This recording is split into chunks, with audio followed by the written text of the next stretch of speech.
Ladies and gentlemen, good day and welcome to Hester Biosciences Limited Q4 FY21 earnings conference call hosted by IIFL Capital Limited. As a reminder, all participant lines will be in the listen-only mode, and there will be an opportunity for you to ask questions after the presentation concludes. Should you need assistance during the conference call, please signal an operator by pressing star and 0 on your touchtone phone. Please note that this conference is being recorded. I now hand the conference over to Mr. Rahul Jeewani from IIFL Capital Limited. Thank you, and over to you, sir.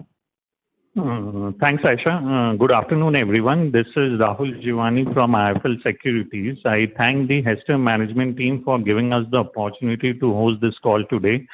From Hester, we have with us Mr. Rajiv Gandhi, CEO and Managing Director, and Mr. Chetas Patel, Chief Financial Officer. I will hand over the call to the management for their opening comments, post which we will open the floor for Q&A. Over to you, sir. Good afternoon, everybody. As usual, it's a pleasure to interact with all of you on this quarterly call of the results of Hester Biosciences. Before I begin, I would just like to make a note is that while Chetas, who was a CFO, continues to work with Hester as a General Manager Finance, we have a new CFO whose name is Mr. Nikhil Jhawar. He is with me today on the call, and so is Chetas. So this is just to mention about the two of them. Good afternoon, everyone. Yeah. So now, with that opening note, I would like to get on to the business review of the financial year 2021. The press note we always try to make the press note as detailed as possible so that a lot of information reaches to all of you before we all get onto the call. So just as a recap of the information that you probably already have in your hands, on a quarter-to-quarter basis, Q4 we grew at 52%. On the top line, and in terms of the 12-month period, overall we grew at 23%. The year gone by with COVID, the quarter one was low, and then slowly the business built up, and more or less we recovered by the time the Q4 ended, and we were also to post a reasonable good growth of 23%, which was as per the forecast. So that makes us happy that even in those COVID times we were able to achieve the turnovers as what we had forecasted. But there has been a little of you can say a deviation from the projections that we had earlier made in terms of domestic sales versus the international business, because the year gone by, not that we did not, but we could not actually export material because there were on most of the part of the year, and even right now there have been too many restrictions in terms of shipping the material from India to whichever country. Most of our vaccines, rather all of our vaccines go by air shipment, and air shipment was very restrictive in the whole last year. Incidentally, the domestic sales covered up, rather a little more than covered up for the loss in the export business, and we did reasonably well, wherein our domestic sales grew by approximately 29% on a year-on-year basis, and if you look at just on a quarter-to-quarter, it was a 55% growth. Yes, exports, as mentioned, grew only by 3%, while in actually it grew by 3% in the quarter, but overall there was a drop of 4% on the whole financial year if you take it. Considering that we are already towards the end of Q1 and a reasonable amount of inputs are already with us on how the year is going to be going further from here, our exports will definitely recover, and We hope that our exports will grow by 100% in this financial year, because more than it would be partly covering up, and we are confident that all across the globe, once things open up, things would grow more aggressively, and it would more or less make up for everything that we have lost in this year. In terms of domestic growth, the earlier growth was around 20-22%, which we grew 29. We are very confident that we should be able to grow at least this percentage, if not more. And I think overall, without any problems, we should be growing at least 25 to 30% in this financial year as against the last financial year, as far as the top line is concerned.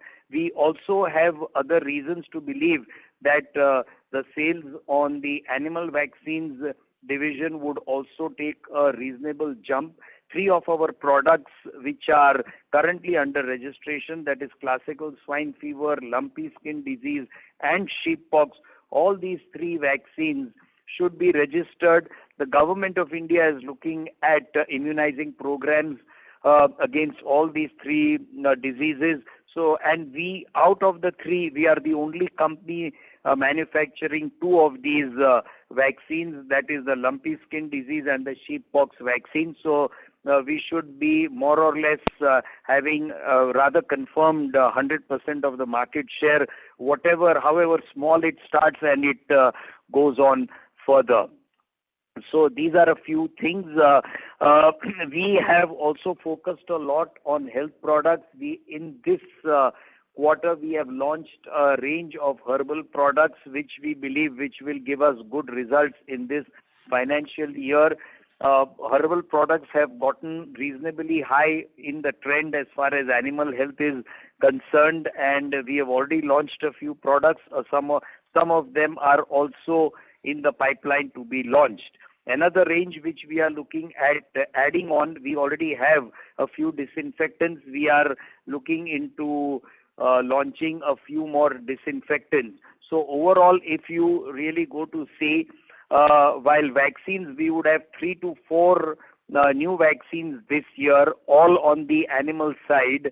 On the health products, we would have poultry as well as animal health products, both range, and we are very confident that the health business, health products business would grow at an extremely fast rate, at a geometric progression, and that would lead the growth at Hester Biosciences. As I've always mentioned in the past, and I repeat again, all animal health companies have a bigger portion of their sales with their health products rather than the vaccines. We have 70% sales of vaccines and 30% of health products. So in a way that talks about the opportunity that we have to grow the business in a geometric progression. That more or less covers whatever I would have had to say for the financial year. Rationalizing the product mix has been an endeavor which we have been doing continuously. I would not say even a year-on-year basis, on a quarter-to-quarter basis. In fact, at times, now talking about the bottom line, at times the bottom lines, the gross margins do vary, and this is mainly because of the changed product mix that we might enter into in a particular quarter. But if you look at it at an average of a year's time, we are more or less able to achieve the percentages, definitely the EBITDA, and even the bottom line, we are more or less there, and it is our endeavor to still improve the bottom line by a few points. So with this, at least I have covered all the issues as far as our animal health business is concerned. Before I give the line on to Nikhil for his comments on the financials with whatever he might want to say, we, as you all are aware, Hester has embarked on the COVID-19 vaccine initiative. There have been 2 initiatives that we have embarked on. One is with IIT Guwahati, and the second one is with Bharat Biotech. The one with IIT Guwahati, for technical reasons, we have not been, rather our collaborator IIT Guwahati has not been able to develop the master seed. Their role was to develop the master seed, rather is to develop the master seed, give us the master seed. We would start the animal trials and then take it on to human trials and then take the vaccine further. Unfortunately, the seed has not yet been developed. The project is not shelved. We have hopes to continue this project, and we are hoping that sooner than later IIT Guwahati would be able to develop the master seed and give it to us. It is a recombinant vaccine. Talking about our recent news on the MOU signed with Bharat Biotech, the MOU signed by us with Bharat Biotech is towards manufacturing the drug substance. It would be an agreement for manufacturing an intermediate, that is just the drug substance, give it to them, with which they would formulate and sell their final vaccine, Covaxin. We have no role to play in manufacturing the final vaccine, Covaxin. It is the intermediate that we would we hope to manufacture. Things are going on as per the timeline at this point of time.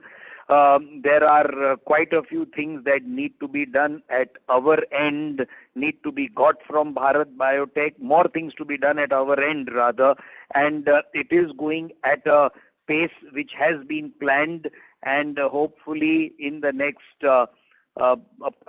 between 2 to 3 months, around 3 months time, we should have some output from this project which we have envisaged to take on our hands. This project is mainly with an objective rather than looking into profits. Not that we will not be making profits, not that it was going to be a loss-making thing, nothing of that sort. Be rest assured on that.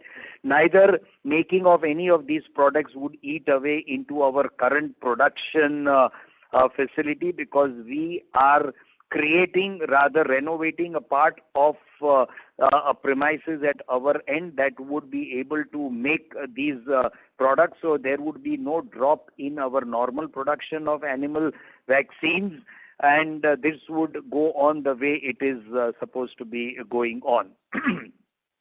So that covers everything. While I am on the still speaking to all of you, I would like to talk a little bit briefly on the subsidiaries that we have, namely first one, Hester Nepal.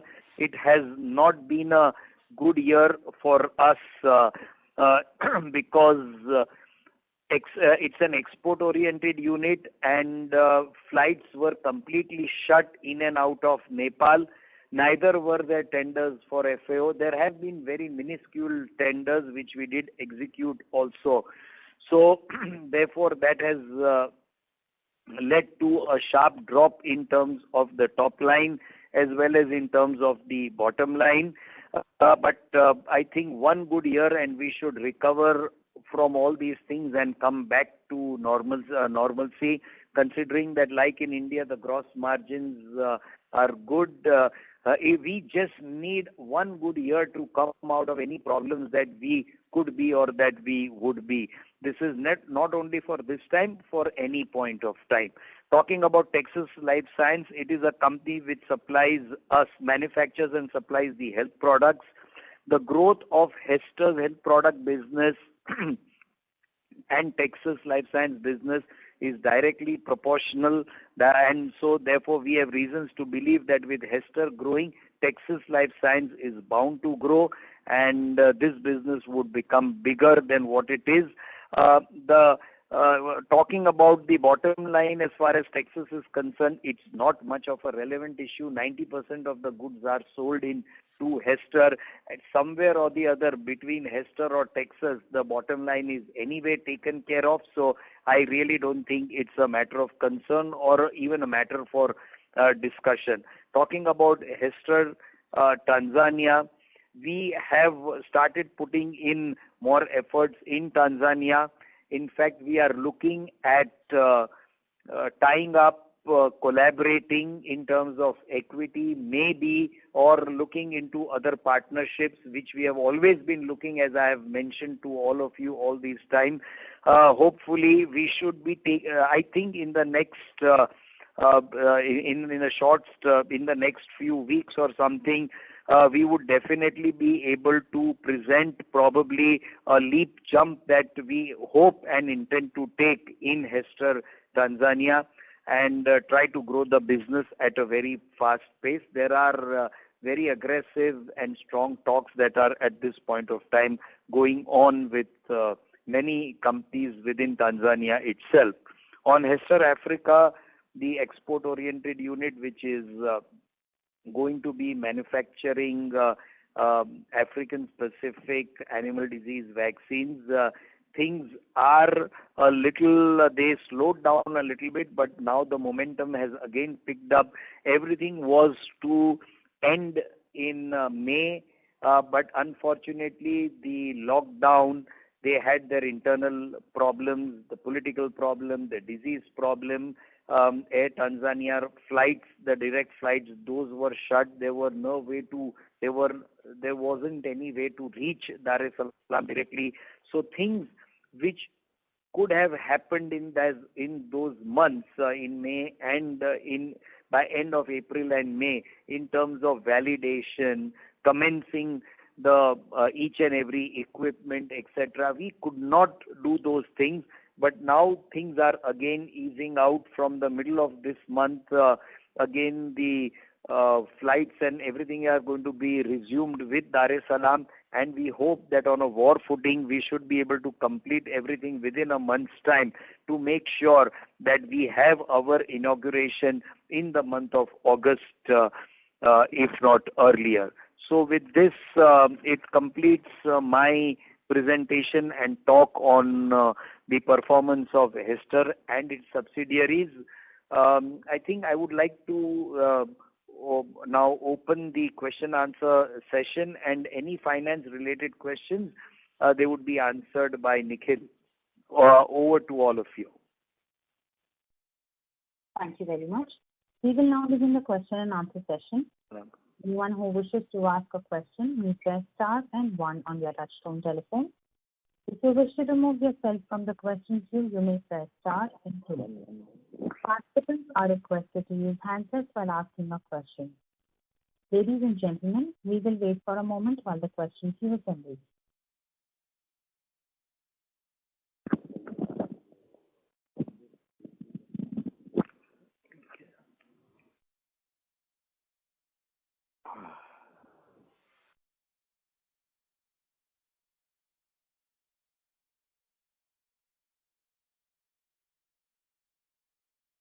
The first question is from the line of Ketan Gandhi from Gandhi Securities. Please go ahead. Sir, the registration for CSF, LSD and Cpox vaccine, yes, are for which country, sir? At the moment, first, any product that we would want to launch, they should be first registered in India, and then only we can do the registration in other countries. So we are at the moment under registration in India. Okay, so no plan has been finalized for the other countries? No, but the moment we get it registered, we should be able to start, because all the 3 diseases are prevalent in the African continent. So we should be able to immediately move mainly towards the African continent. And to tell you, lumpy skin disease, it's the disease is currently prevalent. We are selling which vaccine? Goat pox. No. We already have a vaccine by the name of goat pox, which has the strain, and that strain is also working towards immunizing immunizing cattle against lumpy skin diseases. So in a way, we are already selling the lumpy skin disease, but it is in the name of goat pox vaccine. Sure, sir. Thank you. Sir, can you say the technology transfer update on Nova Farm for Egypt, and when is the first income likely to be earned from this tie-up? No, the income has already, I think we have already got in 2 or 3, we have got already twice. There is a staggered payment schedule which would go over 2 to 3 years, and we have already, and their project has got a bit delayed because of this COVID and things being closed over there, etc. So it is something that is already happening, and it is happening in bits and pieces, and it will continue happening in that manner. Sure. Sir, regarding the sales team in India, Nepal or Tanzania, are you planning to expand? And if yes, what are the share of percentage incremental? Our sales team in India also, we have taken it up on to increase our sales team as far as India is concerned. And this year we want to increase our sales team by 40 to 50% within India.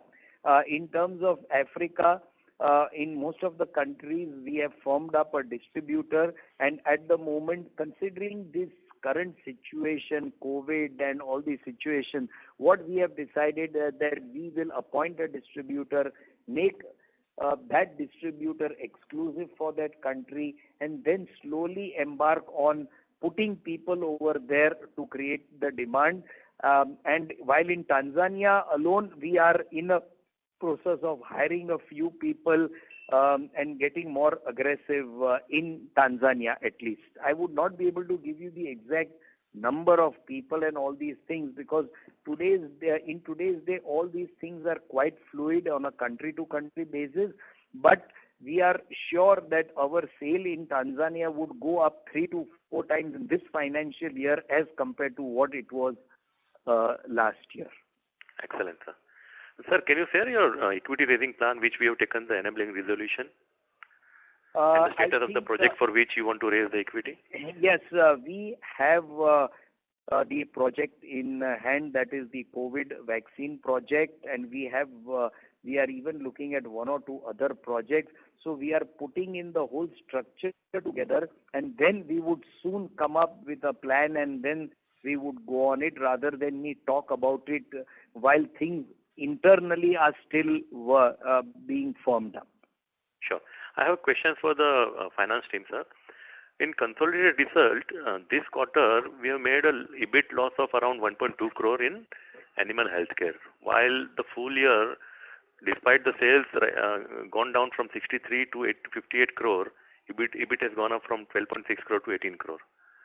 I mean, why is this? And this is going to be the new normal, or it is one-time exceptional? These are actually one-time exceptional because of Nepal instance which is there, because Nepal is primarily into the animal healthcare division. So that has resulted into this reduction because of the losses into Nepal division. Okay.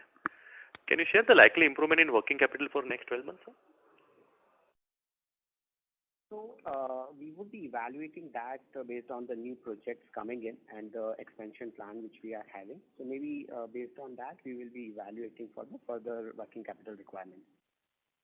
Sure. And my last question is, sir, CapEx plan for India, Nepal and Tanzania for FY22 and 23?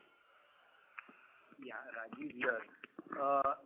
The CapEx plan for 22-23. Yeah, FY22 and FY23. FY22 and FY23. In this year and next year, please.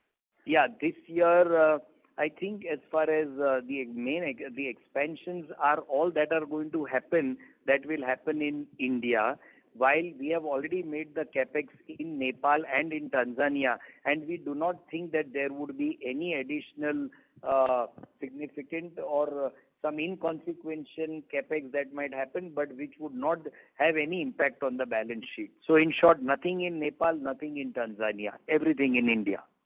So sir, can you quantify that, India? No, as I told you, we are working on it, and we will come back to you. Sure, sir. Thank you, sir. That's all from my side. Thank you. Thank you.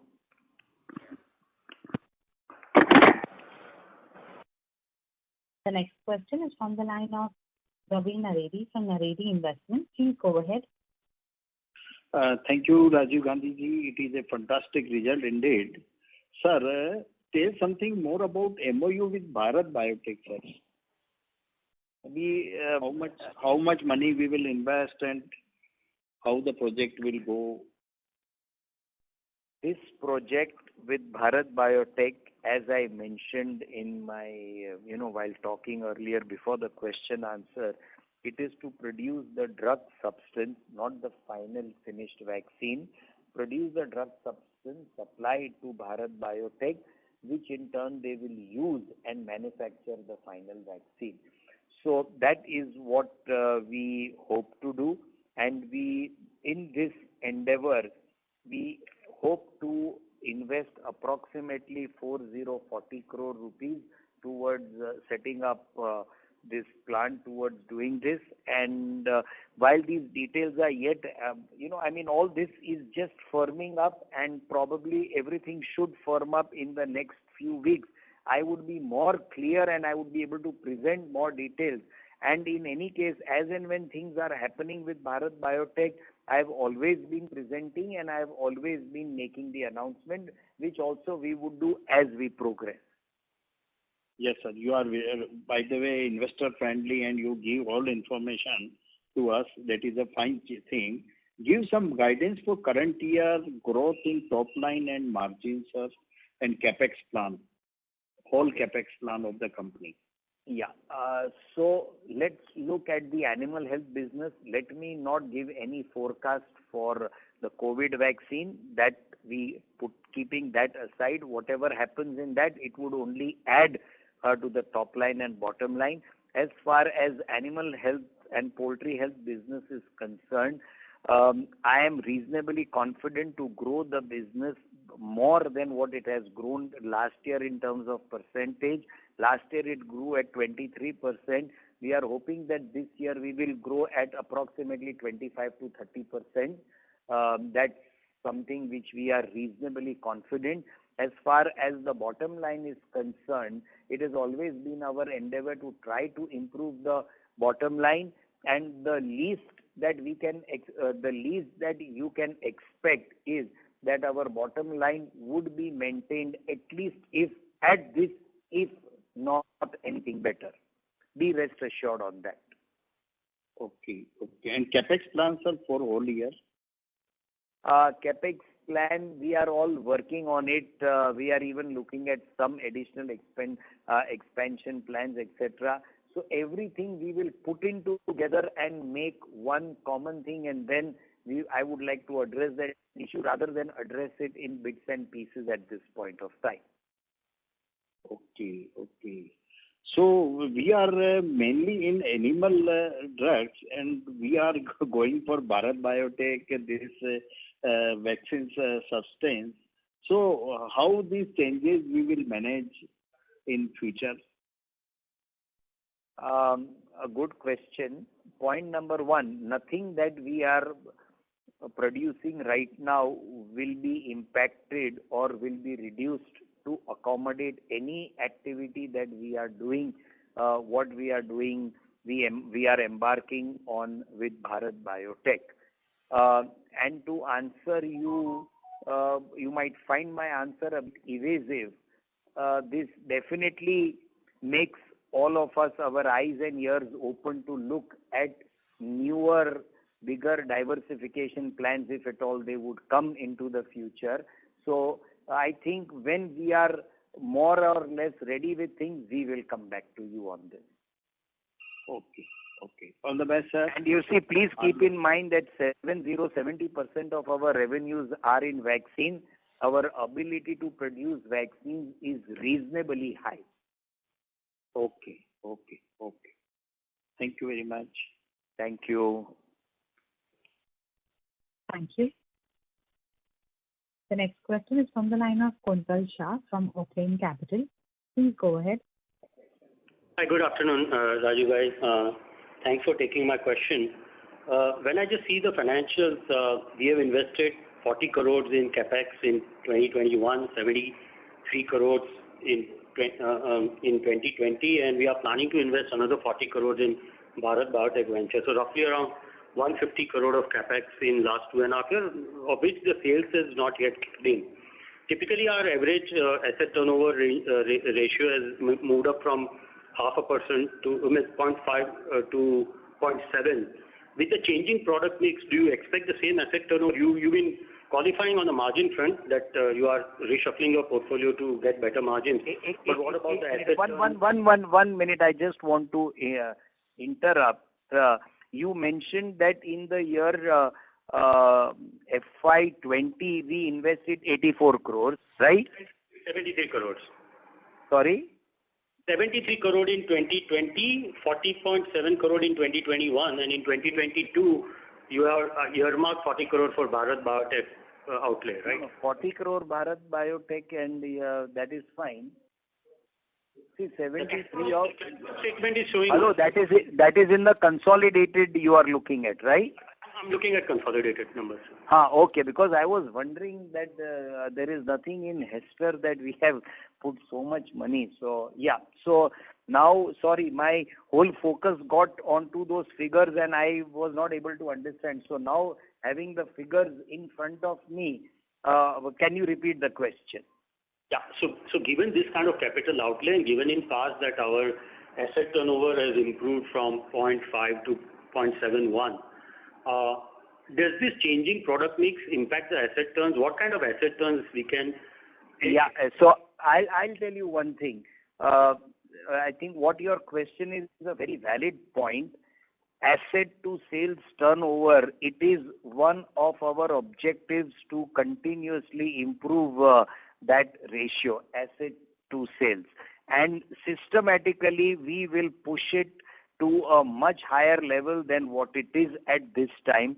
Product mixes also that we are now trying to see, whether it is vaccines, whether it is health products, be rest assured, there would not be a single project which would again dampen this ratio. Now, by the time the building up of business happens again in Nepal or in Africa, so do not take that as a very short-term way of looking at it.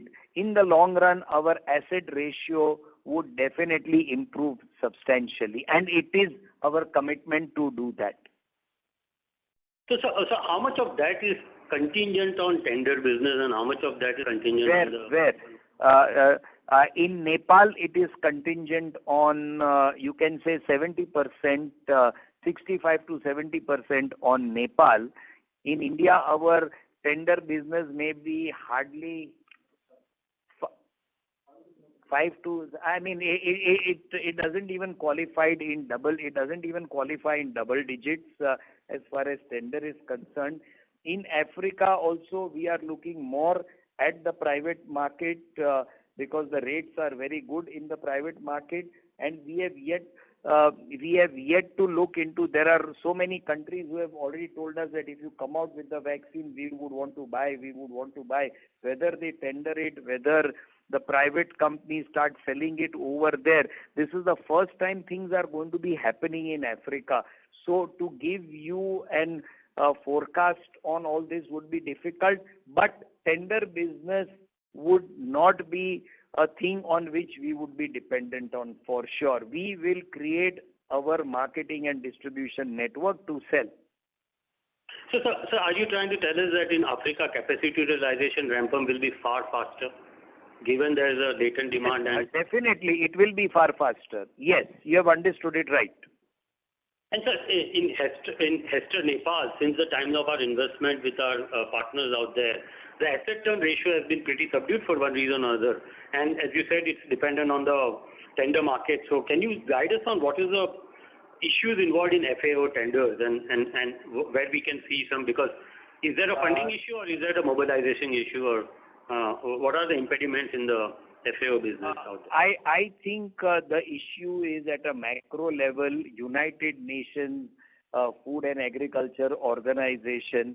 So besides what we get sketchy information, I would not be able to get more details on the whole financing pattern of United Nations and on FAO. But what we have been continuously told by FAO in regular meetings, please be ready for more supplies. Please be ready for more supplies, you know. So this is what they have been continuously telling us, and we believe them, if not now, at some point of time in the very near future, this thing has to happen. The world, the United Nations, each country, they have all passed resolutions to eradicate PPR disease in sheep and goat. Now, it has to happen. That is all that I can say at this point of time.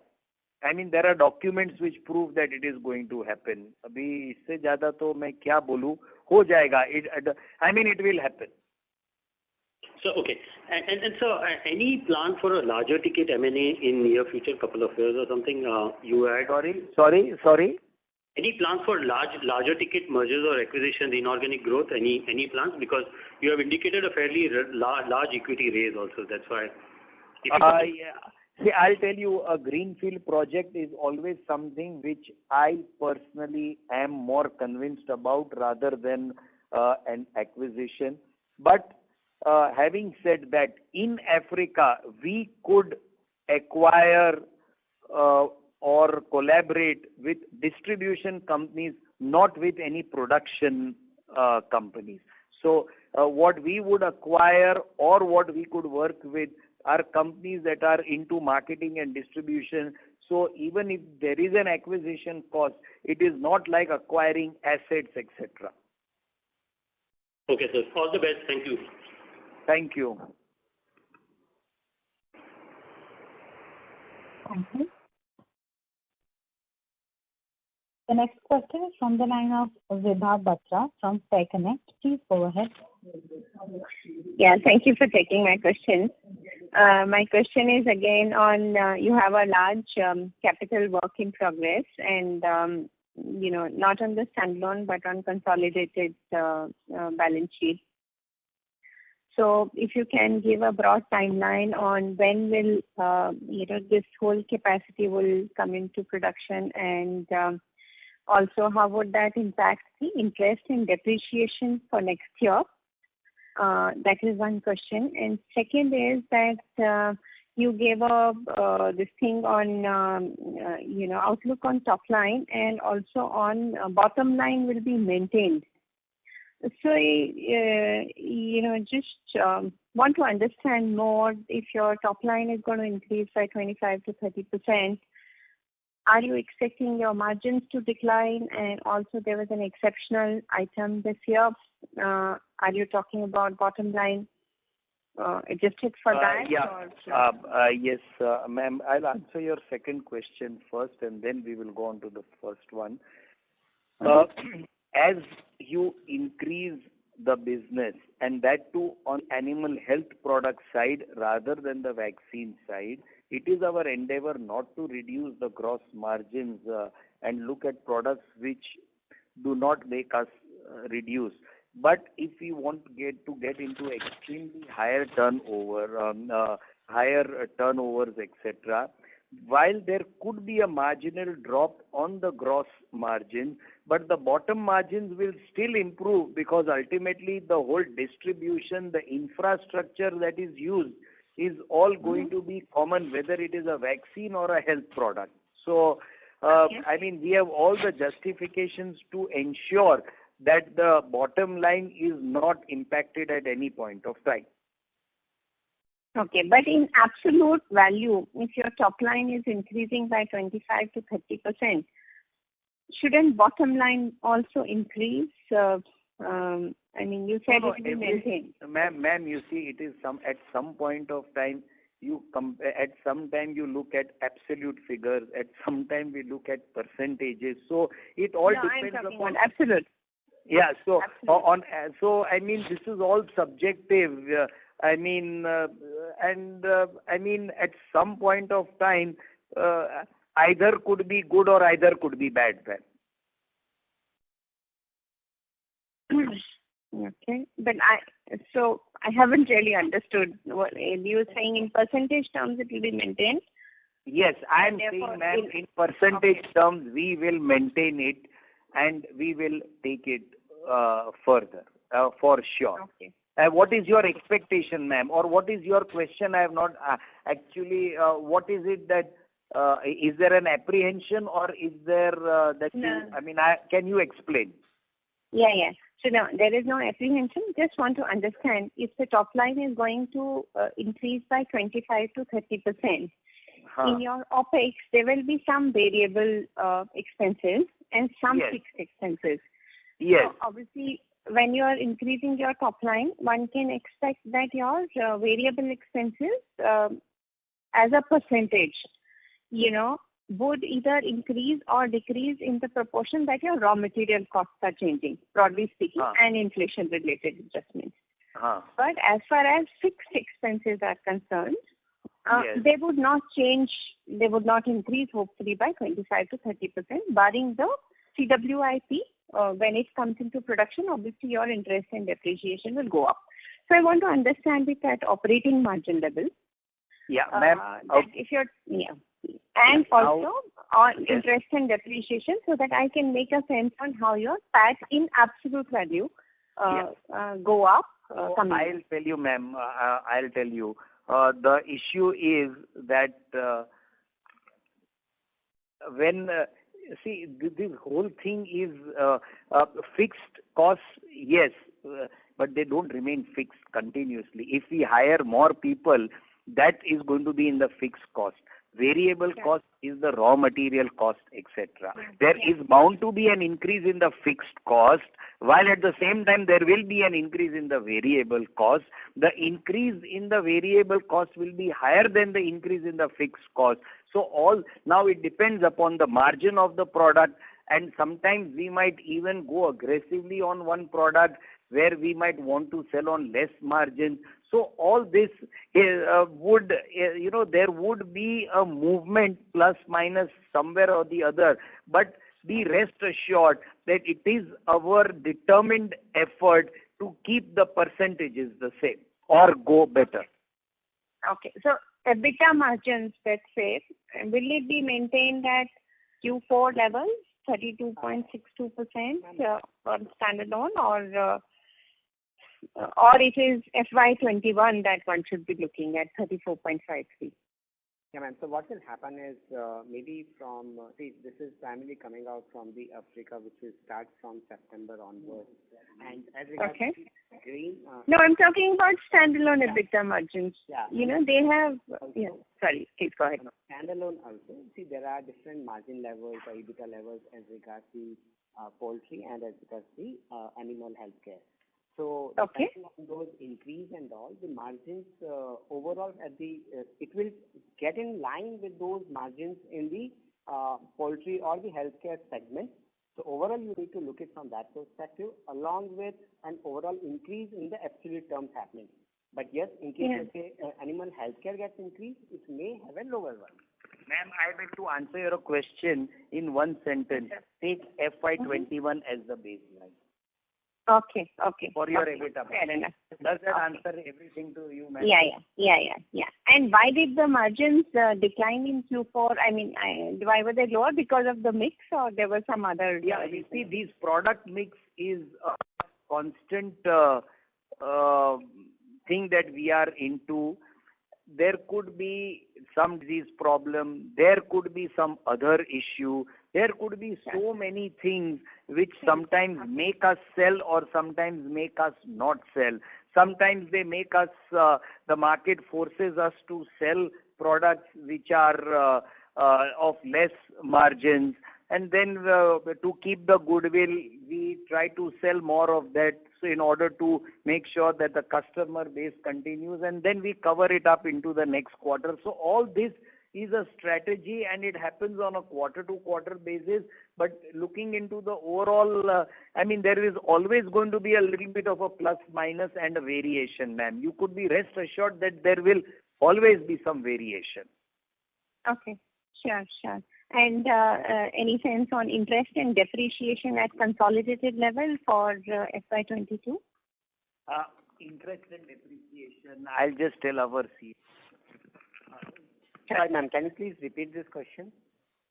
What would be at consolidated level, what would be your likely interest, assume the current interest rates and the borrowings that you have projected, and depreciation that you will take in P&L? Because some of your CWIP, when it comes into operation, you won't be capitalizing interest.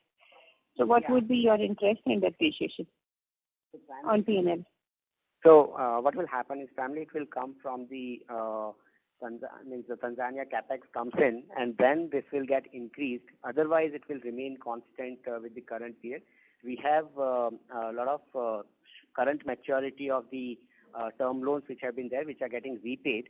So from that perspective, it will reduce, but then we have our plans of getting new loans and all, which may increase it out in the subsequent period. But that's something which will come up as the plan increases, or how we make the funds raised at the QIP or the borrowings. Based on that, we will evaluate. And when will Tanzania plant come into operation? So from second half. September. Okay.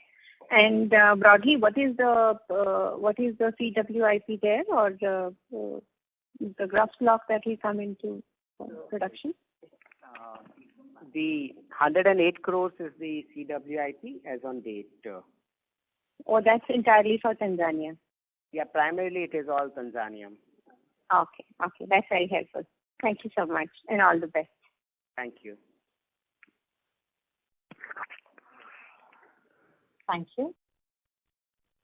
The next question is Manoj Dua from Geometric Securities. Please go ahead.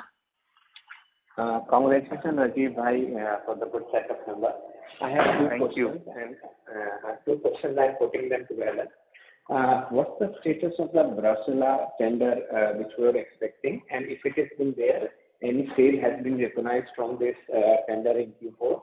And okay. So just ask me one question after the other, so I answer them, because then sometimes I might forget the first question. And so Brucella, the tender was done, and our bid was the second lowest. We decided not to compete for the lowest bid in this year. We will bid again next year.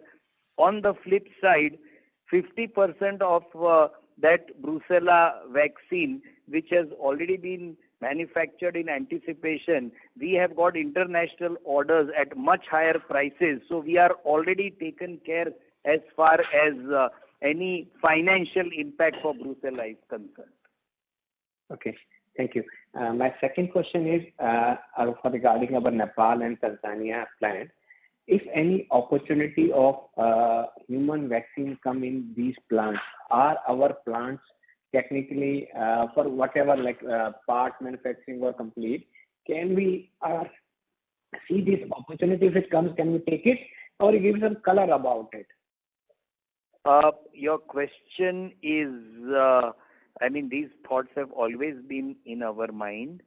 Vaccines production, whether it is human or veterinary, the processes are the same, because the virus, bacteria, their growth, everything is more or less the same. Of course, in human vaccines, one needs to have much more stringent infrastructure to handle those viruses, because the people who themselves are handling should not be susceptible to that virus or bacteria. By making some changes, we could qualify to get into human vaccines in Nepal.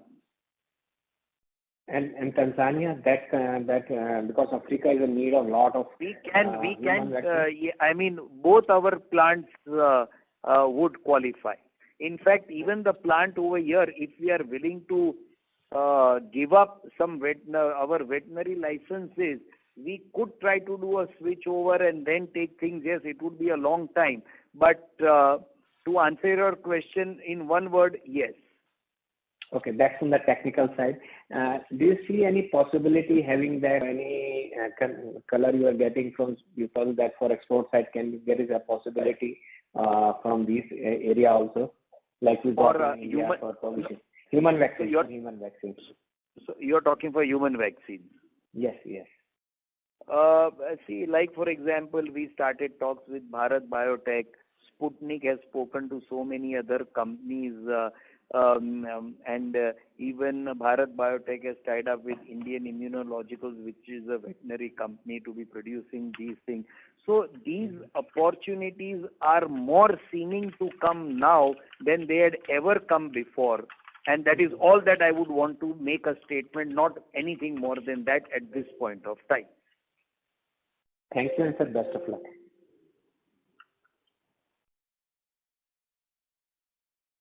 That's it. Hello? Yes. So shall I move to the next question? Sorry, your voice. Yes, please. The next question is from the line of Mitesh Shah from ICICI Securities. Please go ahead. Thanks a lot for taking my question, and congratulations for the good sets of number. Sir, my question is regarding the Bharat Biotech. Basically, means the 40 crore you are investing, the clients or the Bharat Biotech are contributing something on that? No. Okay, and is there have given the any minimum assurance of taking the order? 100%. There is no minimum. What will I do if they don't take? It is 100%. It is doing a toll manufacturing for them. So there is nothing like even 99%. And the post the COVID, like COVID is assuming the finite opportunity for most of the companies. So after the COVID, how would we think about utilizing that plant? We can use for the animal vaccines, or we are continuously using for the human vaccine? We could use that capability, having created a BSL Class 3 facility. It could be used to handle many other more viruses or bacteria. We would qualify to to handle more exotic virus and diseases, bacteria, etc. We will take it as it comes. We believe that the opportunities will be very big for us in days to come. Let's presume COVID is over in 2 years' time. I think we should plan in that manner rather than think that COVID will go on forever. And can you quantify that? Means what could be the I believe that it's MOU signed and its time will tell. But can you quantify that? How many vaccines they can produce from your substance? You mean to say the number of doses? Right.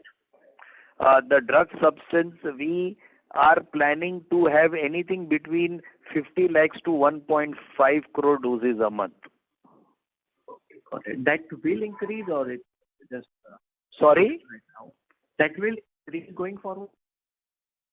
I don't think we will increase the capacity beyond that at this point of time. We will see how the whole thing moves, and then we will take a call. Okay.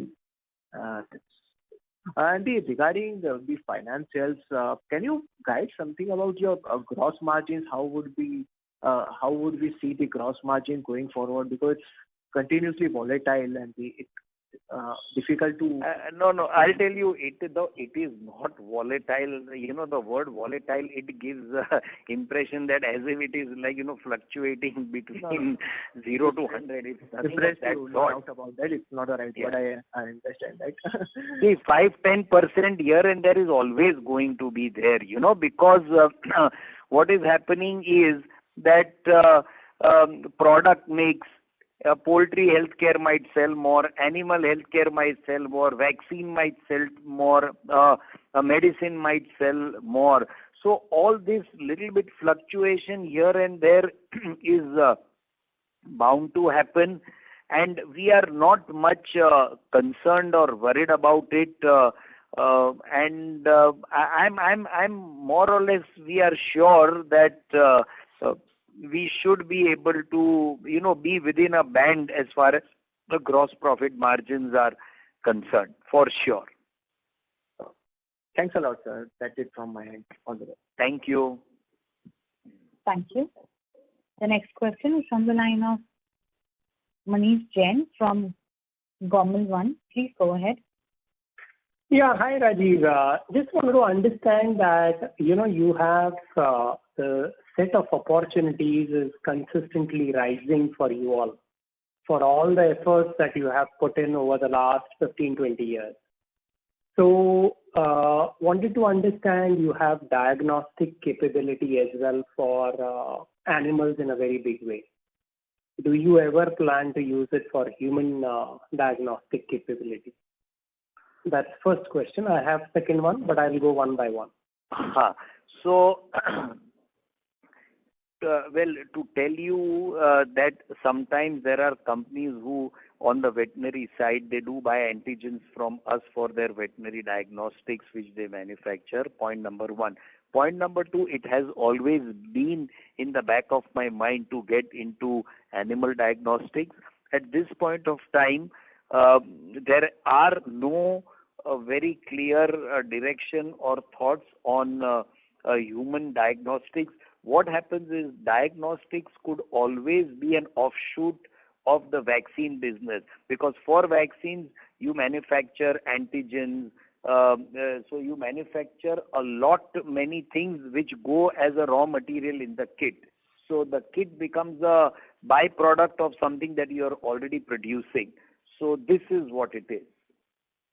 And my second question was that are there opportunities in COVID vaccines for pets such as dogs, cats, and things like that, where is there a viable opportunity? There is an opportunity, and I would want to talk on that at some later point of time when we are in a position to talk on that. You might have heard that a few lions got impacted with COVID in Hyderabad. Exactly. Yeah, so it is something which we are already internally looking at. Let's see how things progress. Perfect. I had few more questions. I'll join back the queue. Thank you. The next question is from the line of Anirudh Shetty from Solidarity Investment Managers. Please go ahead. Hi, thanks for taking the question. I actually just wanted to understand a little bit more about the exceptional items that we saw in the current year. I believe it's somewhere around 5 crores. So can you just throw some color around that? The exceptional item you're talking about? That's right. Yeah, just a minute. I'll give it to our CFO. Yeah. So in the exceptional items, there are two portions. One is there is a loss on disposal of patent farm that is of 3.3 crore rupees. So that farm has been closed and those assets have been written off. So that is an item which is an one-off and accordingly has been considered as an exceptional item.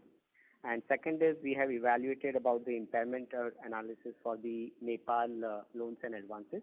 And considering the reduced turnover over there, we have evaluated and considered that as of now, there is a provision required for this interest and loans which have been given over there. So to that extent, there is an impairment of 1.9 crore rupees has been considered.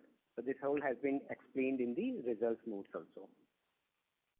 So this loan to Nepal, is this being done on a conservative, prudent basis, and it's nothing to do with your belief in the company and its long-term potential? Is that how we should look at it? This surely has no impact in the long term, rather would not have any impact even in the short run. And it's just that today everybody is impacted, and I think life should change within a year's time. Be rest assured. And I also wanted to clarify, we've given a sales aspiration number of 25-30% growth in 2022. So this would be excluding the COVID-related businesses, or excluding COVID. There is no COVID business. There is no extraordinary business that has been included in it.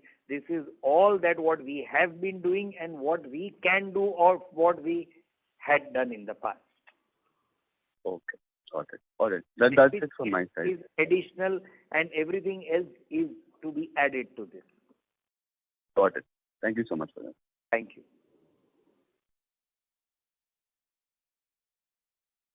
Thank you. The next question is from the line of Charulata Gaidhani from Dalal & Broacha. Please go ahead. Yeah, my question pertains to the new the human health vaccine. What is the timeline for the drug substance that you are likely to start supplying? Around 3 months' time, ma'am. Okay. And it is only drug substance, right? Not the entire vaccine. Sorry? it is only the drug substance that you Only will... the drug substance, it has got nothing to do with the finished product. Okay. But in terms of technicalities, because it is a human health product and you have not been making vaccines for human health, are there any additional challenges that you perceive? Yes, infrastructural challenges are the ones that is taking more time for us to get into this. Therefore, this delay and the slowed approach. It's not our ability to produce or not to produce. It is the infrastructure, the more stringent infrastructure requirement. Right. So you believe you will be able to start supplies in 3 months? Ma'am, that is the endeavor at this point of time. It's also a commitment that we have given, but these things are based on many other things that could happen, could not happen. So this is what it is at this point of time. Okay. Right. And how much growth do you perceive in poultry vaccines and animal health? Poultry, I think the growth should be approximately more around 10 to 15%, and in terms of animal health, approximately 50%. Okay. And do you see an improvement in profitability? Profitability, the worst case, we maintain the current profitability. Okay. Yeah, that is helpful. Thank you. Thank you. Thank you. The next question is from the line of Vibha Batra from FairConnect. Please go ahead. I just want to understand this Patan farm. How much was the total value of the farm? Which farm? That we sold. Just a minute.